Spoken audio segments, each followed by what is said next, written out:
I am standing in front of my wife's closet, holding the soft gray sweater she wore just 2 days ago. Half of her clothes are gone. Her suitcase is missing. And downstairs on the kitchen table, there is a white envelope with my name written on it in her familiar handwriting. My 3-year-old son is still asleep in his room, completely unaware that his mother packed her things in the middle of the night and disappeared without saying a single word to either of us. My hands are shaking. I have not opened that envelope yet because part of me is terrified of what it might say. Before we dive into what was inside that envelope, drop a comment and let me know where you are watching from. If you want to see how this story ends, go ahead and hit that like button and subscribe. Because what I found in that note my wife left behind completely shattered everything I thought I knew about my marriage. And the truth turned out to be far more twisted than I ever could have imagined. Let me take you back 6 years. I met Harper at a small coffee shop in Portland, Oregon. I was there working on my laptop trying to debug some code that had been giving me trouble all morning. She walked in wearing a yellow sundress, and when she smiled at the barista, something about her just felt warm. We ended up sitting at neighboring tables, and when she accidentally knocked over her iced coffee, I helped her clean it up. We started talking, and that conversation turned into 3 hours. She was an elementary school teacher, the kind of person who genuinely cared about making the world a little bit better. I was a software engineer spending most of my days staring at screens. But somehow, we just clicked. We got married 1.5 years later. It was a small ceremony at a vineyard just outside the city with maybe 50 people. Harper looked beautiful in her simple white dress, and when she said her vows, she cried happy tears. Those first few years were everything I could have hoped for. We bought a modest house in a quiet neighborhood with good schools. I worked from home 2 days a week, so I could spend more time with her. She would leave little notes in my lunchbox, things like, "Have a great day," or "You are my favorite person." We had our son Ethan 3 years ago, and watching Harper become a mother was one of the most beautiful things I have ever witnessed. Our life was not perfect, but it was ours. We had movie nights every Friday after Ethan went to bed. We took walks in the park on Sunday mornings. Harper would make pancakes shaped like dinosaurs for Ethan, and he would giggle and pretend to be a T-Rex eating them. I thought we were happy. I really did. But about 2 months ago, things started to change. At first, it was subtle. Harper began checking her phone more often, and whenever I walked into the room, she would quickly turn the screen away. When I asked if everything was okay, she would smile and say she was just worried about her younger sister, Natalie. Natalie had just gone through a difficult divorce, and according to Harper, she was struggling financially and emotionally. Harper said Natalie needed support, and she was trying to be there for her. I understood that. Family is important. So when Harper started spending more evenings at Natalie's apartment to comfort her, sometimes even staying overnight, I did not question it. I figured she was doing the right thing by helping her sister through a tough time. I took care of Ethan on those nights, reading him bedtime stories and making sure he brushed his teeth. I wanted to be supportive.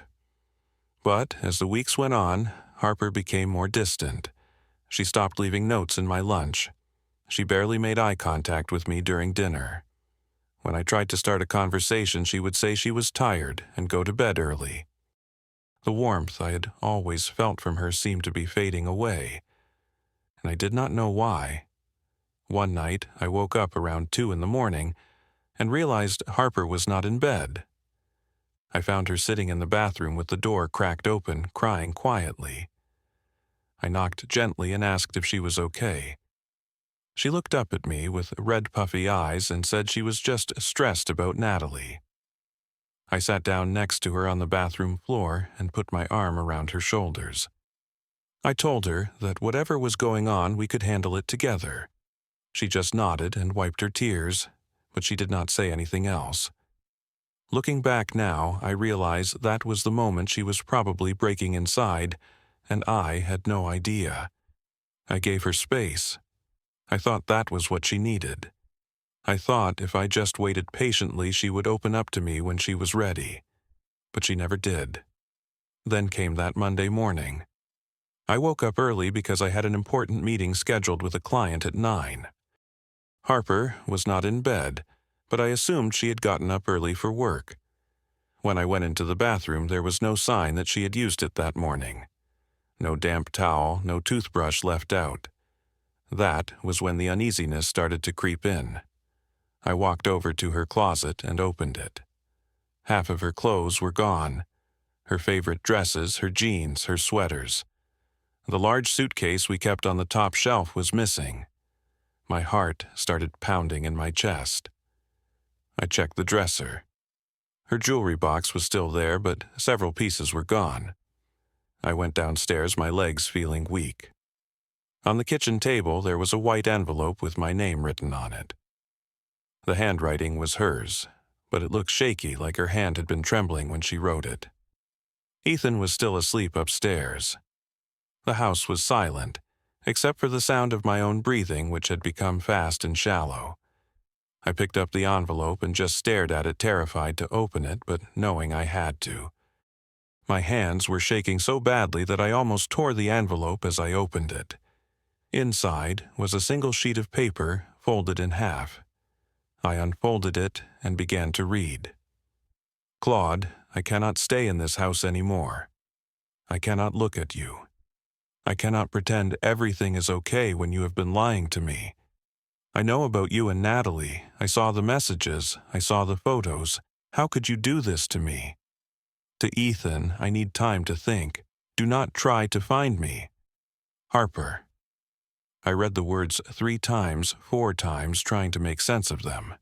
Me and Natalie. What was she talking about?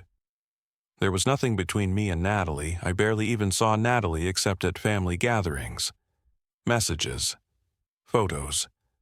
None of this made any sense. I felt like I had been punched in the stomach. My wife thought I was having an affair with her own sister, and I had absolutely no idea where she would have gotten that idea. I immediately grabbed my phone and called her. It rang 4 times and went to voicemail. I called again. Same thing. I sent her a text message. Harper, please call me. There is nothing between me and Natalie. This is a huge misunderstanding. Please come home. No response. I stared at my phone, willing her to reply, but nothing came. I called the elementary school where she worked and asked to speak to her. The receptionist told me that Harper had requested a 2-week personal leave just yesterday for family reasons. 2 weeks. She had planned this. She had known she was going to leave, and she had made arrangements. I had to cancel my morning meeting. I could not focus on work when my entire world was falling apart. Ethan woke up around 7:30 and came downstairs in his dinosaur pajamas, rubbing his eyes. "Where is Mommy?" he asked. I did not know what to tell him. I knelt down to his level and said, "Mommy had to go help Aunt Natalie with something important. She will be back soon." The lie felt awful coming out of my mouth, but I could not tell a 3-year-old that his mother had left us because she thought his father was a cheater. After I got Ethan settled with breakfast and cartoons, I went back upstairs to search for answers. I checked my phone, my laptop, every device I owned. I went through my text message history with Natalie. It was sparse. Just a few messages over the past couple of months. "How are you holding up after the divorce? Let me know if you need anything." Normal, supportive brother-in-law stuff. There was nothing remotely inappropriate. I looked through my photo gallery.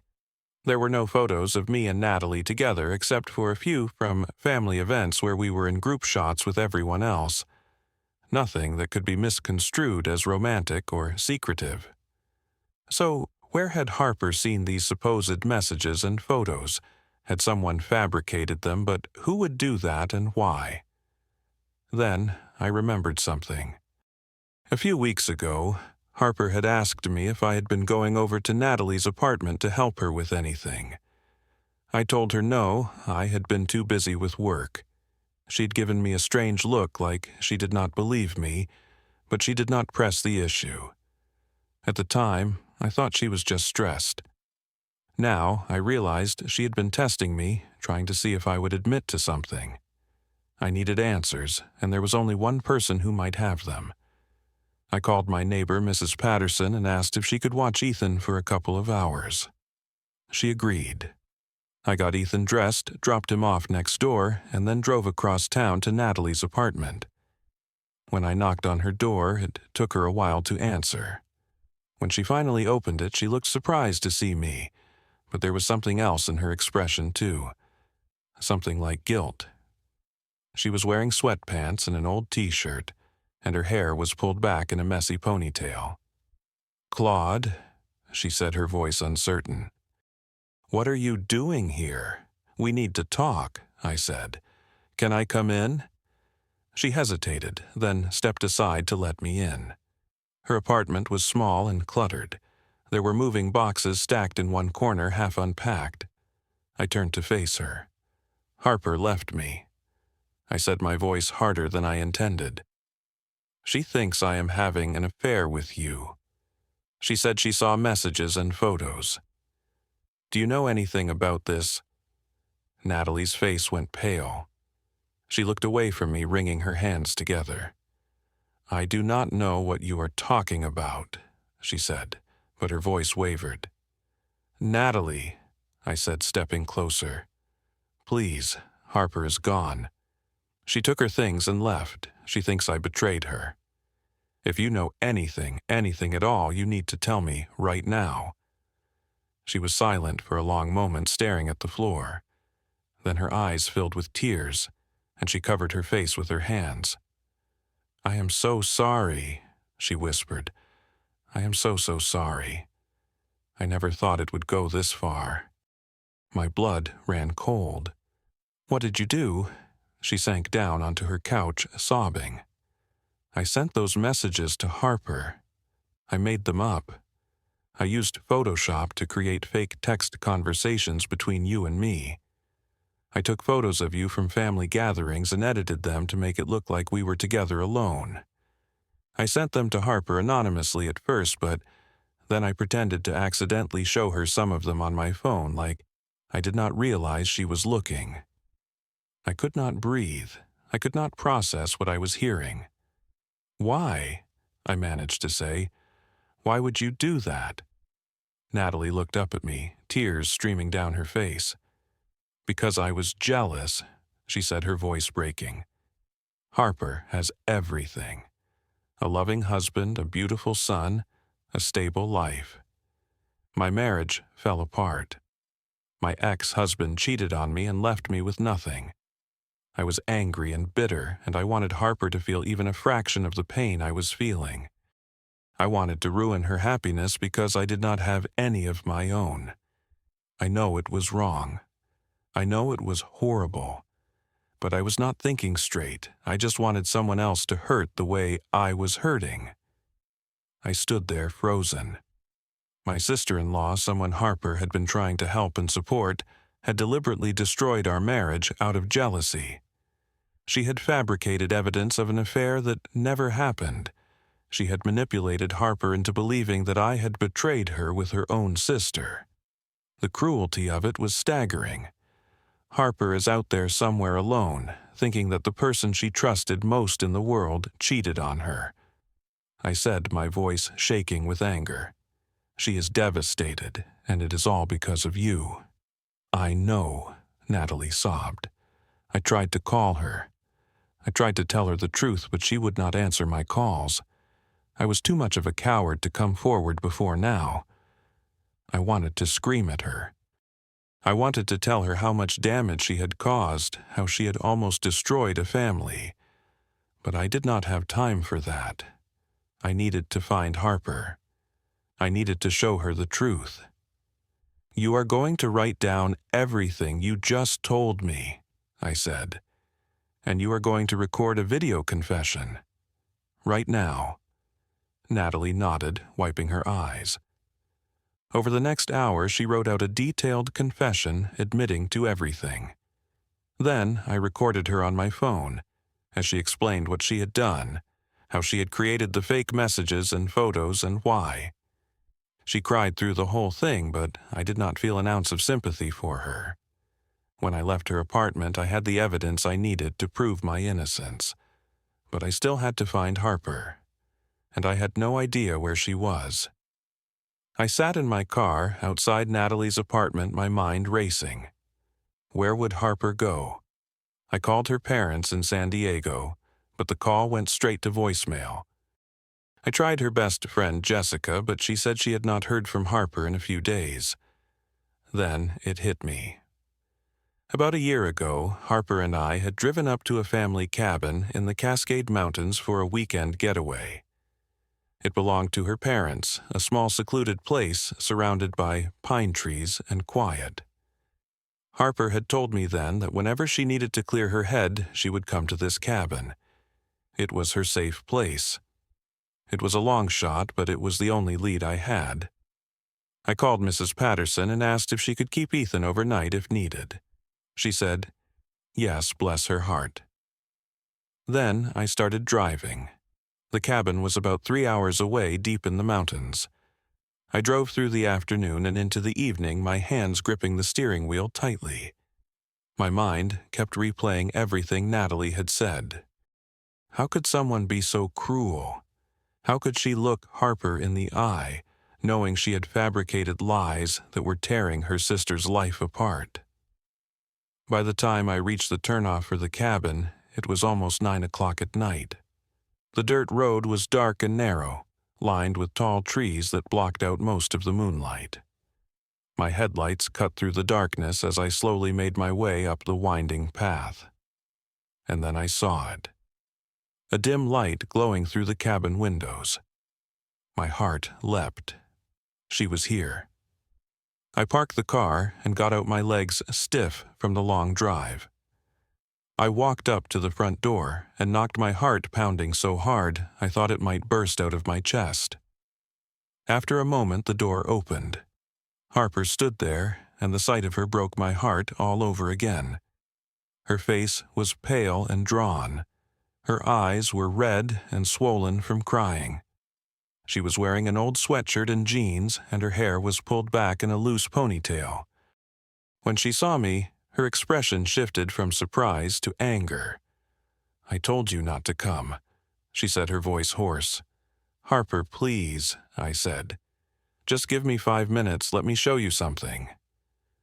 She stared at me for a long moment, her jaw tight. Then she stepped aside and let me in.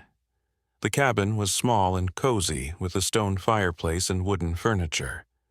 There was a mug of tea on the coffee table, still steaming. Harper crossed her arms over her chest and looked at me with a mixture of pain and defiance. What do you want, Claude? She asked. I pulled out my phone. I need you to watch this video, I said. Please, just watch it. She hesitated, then took the phone from my hand. I watched her face as she pressed play, and Natalie's tearful confession began. At first, Harper's expression was skeptical. But as Natalie explained how she had fabricated the messages and photos, how she had manipulated Harper into believing a lie, Harper's face crumpled. Her hand flew to her mouth and tears started pouring down her cheeks. When the video ended, she looked up at me, her eyes wide with shock and anguish. I cannot believe this, she whispered. I cannot believe Natalie would do this to me. She is my sister. I know, I said, stepping closer to her. I know. Harper sank down onto the couch, still holding my phone. She was shaking. I saw those messages, she said, her voice breaking. I saw the photos. They looked so real. Natalie showed them to me and acted like she did not mean for me to see them, like it was an accident. But she wanted me to see them. She wanted me to believe you were cheating on me with her. I sat down next to her, careful not to crowd her.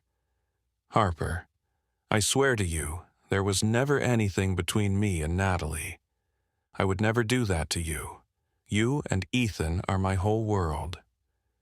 She turned to look at me, tears streaming down her face.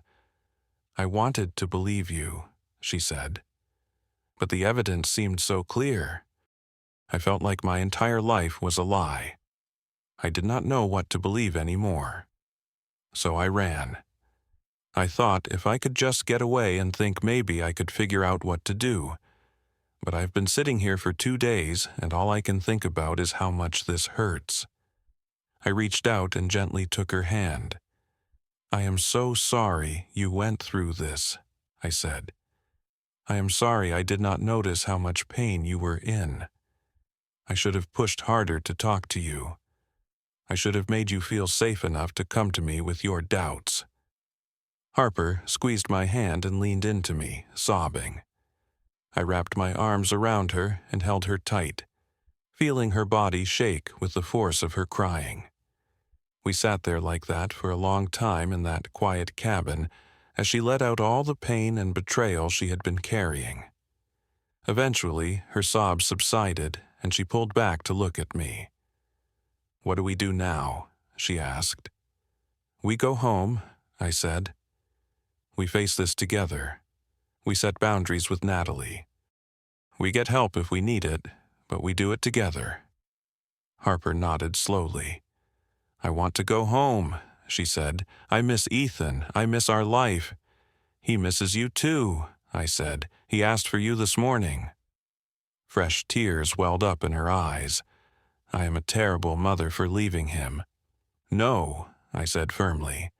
"You are a mother who was hurting and thought her world was falling apart. You are human, and we are going to get through this." We stayed at the cabin that night talking until the early hours of the morning. Harper told me how Natalie had slowly planted seeds of doubt in her mind over the past 2 months, making little comments here and there, showing her those fake messages bit by bit.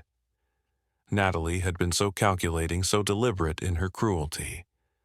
Harper said she had felt like she was losing her mind, not knowing what was real and what was not. I told Harper how sorry I was for not noticing the signs, for not realizing how much she was suffering. I promised her that from now on we would communicate better. We would not let things fester.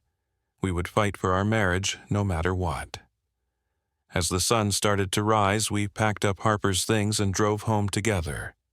When we walked through the front door, Ethan came running from Mrs. Patterson's arms, shouting, "Mommy!" Harper dropped her bag and scooped him up, holding him tight and crying into his hair. Ethan did not understand why she was crying, but he hugged her back and patted her shoulder the way she always did for him when he was upset. Mrs. Patterson gave me a knowing look and quietly slipped out the door. I mouthed thank you to her as she left. The next few days were difficult. Harper and I talked a lot. We cried together. We held each other. But we also made a plan. We decided that we needed to confront Natalie together and set clear boundaries. A week later, we met Natalie at a neutral location, a small park near her apartment. She looked awful. She had dark circles under her eyes, and she seemed to have lost weight. When she saw Harper, she started crying immediately. "Harper, I am so sorry," Natalie said, her voice barely above a whisper. "I know what I did was unforgivable. I do not expect you to forgive me. I just want you to know that I hate myself for what I did to you." Harper looked at her sister with a mixture of sadness and anger. "You almost destroyed my family," she said, her voice steady. "You made me believe that the person I love most in this world had betrayed me in the worst possible way. You used my trust in you as a weapon against me." Natalie nodded, tears streaming down her face. "I know." "I love you, Natalie," Harper continued. "But what you did was unforgivable. I need time to heal. Maybe one day we can rebuild some kind of relationship, but not now, not for a long time. You are not welcome in our home. You cannot see Ethan. You cannot contact me unless it is an emergency, and you need to get help. You need to see a therapist and work through whatever made you think this was okay." Natalie sobbed, but nodded. I understand. I will do whatever it takes. Claude and I stood up to leave. As we walked away, I glanced back at Natalie sitting alone on that park bench, crying. Part of me felt sorry for her, but a bigger part of me was just angry at the damage she had caused. Over the following months, Harper and I worked hard to rebuild our marriage. We started going to couples counseling. It was not easy. There were sessions where we both cried, where we had to confront painful truths about how we had been communicating or not communicating. I learned that I had a tendency to assume everything was fine, unless Harper explicitly told me otherwise. Harper learned that she had a habit of keeping her worries to herself until they became overwhelming. But slowly, things got better. We started having regular date nights again. We made a rule that we would check in with each other every evening, really check in and talk about how we were feeling. Harper started leaving little notes in my lunch again, and every time I found one, it made my whole day better. We also spent more intentional time as a family. Weekend trips to the park movie nights, cooking dinner together with Ethan, standing on a stool to help stir the pasta sauce. We were rebuilding not just our marriage, but our family. As for Natalie, we heard through Harper's parents that she had started seeing a therapist and was working on herself. Harper was not ready to forgive her yet, and I respected that. Forgiveness is not something that can be rushed. Maybe one day, years from now, Harper and Natalie will find a way to reconcile. But that is not something we are focused on right now. What this experience taught me is that trust is fragile. It is the foundation of any relationship, but it has to be nurtured every single day. It is not enough to just assume your partner knows you love them. You have to show them. You have to communicate. You have to pay attention to the small signs that something might be wrong. I also learned that sometimes the people closest to you are the ones who can hurt you the most. Not because they are inherently bad, but because they are human, and humans are capable of terrible things when they are in pain. That does not excuse what Natalie did, but it helped me understand it. Most importantly, I learned that love is not just about being together during the good times. It is about fighting for each other when everything falls apart. It is about choosing each other over and over again, even when it is hard. When I look at Harper now, I feel grateful. Grateful that we did not give up. Grateful that we faced the truth together instead of letting it tear us apart. Grateful that we are stronger now than we were before. Our marriage is not perfect. No marriage is, but it is ours, and we are committed to protecting it. Ethan is thriving. He is 4 now, and he loves to build elaborate towers out of blocks and then knock them down while making explosion noises. Harper laughs more now. The light has come back into her eyes. Sometimes the truth you find is not the one you expected, but facing it together is what makes a marriage survive. Harper is back home. Ethan has his mother. And I have learned that love is not just about being together in the good times. It is about fighting for each other when everything falls apart. Now, I want to hear from you. Have you ever had someone close to you betray your trust? How did you handle it? Drop your thoughts in the comments below. If this story resonated with you, please hit that like button and subscribe to the channel so you do not miss future stories. And if you think someone you know could benefit from hearing this, please share it with them. Thank you for listening, and I hope that whatever challenges you are facing in your relationships, you find the strength to face them with honesty and courage. Take care.